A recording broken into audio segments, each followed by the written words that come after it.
For much of the late 20th century, eggs were viewed with suspicion across the globe, nutritional outlaws cast aside by doctors, dietitians, and governments afraid of rising cholesterol levels and the looming specter of heart disease.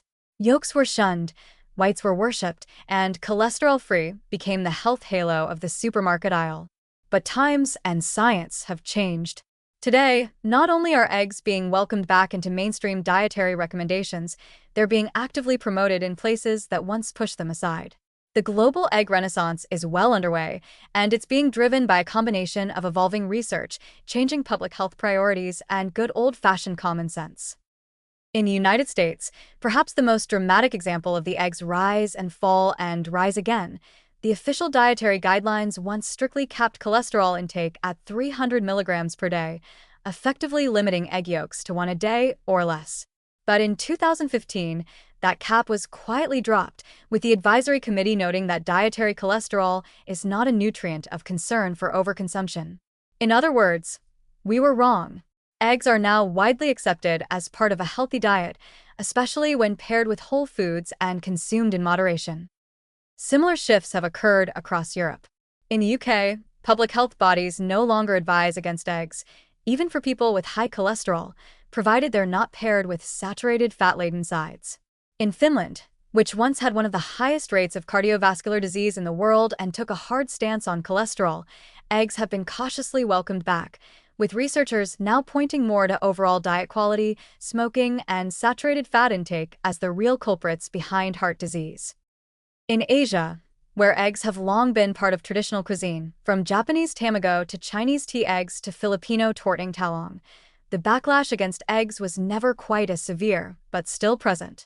Japan, for instance, was once wary of egg yolks due to their cholesterol content. Now, it has one of the highest per capita egg consumption rates in the world, and its population boasts some of the lowest rates of heart disease globally. That contradiction has helped shift the focus away from individual nutrients and toward the bigger picture, balance, variety, and how food fits into the overall dietary pattern. In Latin America and Africa, where undernutrition is still a concern in many regions, eggs are being championed not as a threat, but as a solution. Nutrient-dense, affordable, and easy to prepare, eggs are being promoted in public health campaigns aimed at improving protein intake, child development, and cognitive health. In countries like Ecuador and Uganda, initiatives have focused on providing eggs to children and pregnant women, emphasizing their role in delivering bioavailable iron, choline, B vitamins, and high-quality protein, all vital for growing bodies and developing brains.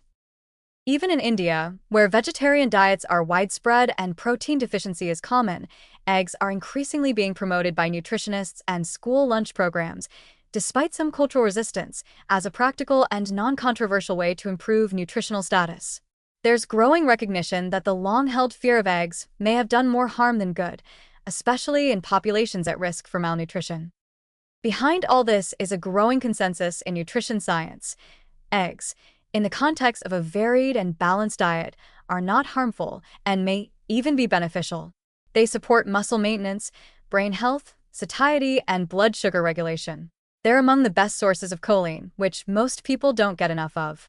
And their cholesterol content, long the focus of fear, has been shown to have minimal impact on most people's blood cholesterol, especially when the diet is low in saturated fat and rich in fiber. So now, instead of banning eggs, countries are embracing them, not as a miracle food, but as a misunderstood one. And perhaps that's the most important shift of all, a move away from black and white thinking about food, and toward a more holistic understanding of how we eat, what we value, and how cultural traditions, scientific evidence, and public health needs can finally align. In the end, the eggs comeback isn't just about cholesterol. It's about trust, in the science, in the context, and in the idea that a single food can be part of a healthy life when viewed through the right lens. It turns out the humble egg never needed redemption. We just needed to rethink the narrative.